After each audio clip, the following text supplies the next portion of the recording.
Praise the Lord. இன்றைய மன்னா எங்கள் BBA திருச்சபையிலிருந்து உங்களுக்காக ஒரு வசனம் வாசிக்கலாம். மார்க்கு 8:37. மனுஷன் தன் ஜீவனுக்கு ஈடாக எண்ணத்தை கொடுப்பான். கிறிஸ்துவுக்குள் பிரியமானவர்களே, இந்த உலகத்தில் பொன் பொருள் உதவி எதை வேண்டுமானாலும் நாம் பெற்றதற்கு ஈடாக அதை நாம் செலுத்த முடியும்.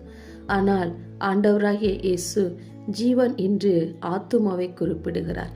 எல்லாவற்றை காட்டிலும் ஒரு மனுஷனுக்கு விலையேற பெற்றது அவனுடைய ஜீவனாகிய ஆத்துமா. அதற்கு ஈடாக மனிதன் எதையுமே கொடுக்க முடியாது. இயேசு தம்முடைய விலையேற பெற்ற இரத்தத்தினாலே நமக்கு ஆத்தும மீட்பை உண்டு பண்ணி இருக்கிறார். அதற்காகவே இந்த பூமியில் மனிதனாய் அவதரித்தார். அதனால்தான் மனுஷன் தன் ஜீவனுக்கு ஈடாக எண்ணத்தை கொடுப்பான் என்று கேட்கிறார். எனவே உலகத்தை ஆதாயப்படுத்த நினைத்து நம் ஜீவனை நஷ்டப்படுத்தி விடாதபடிக்கு ஜீவனை குறித்த கரிசனை உள்ளவர்களாக ஜீவனுக்குரியதை சிந்தித்து ஜீவனுக்குரியதை தேடுவோம். அப்பொழுது நம்முடைய ஆத்துமா பிழைக்கும். ஆமென்.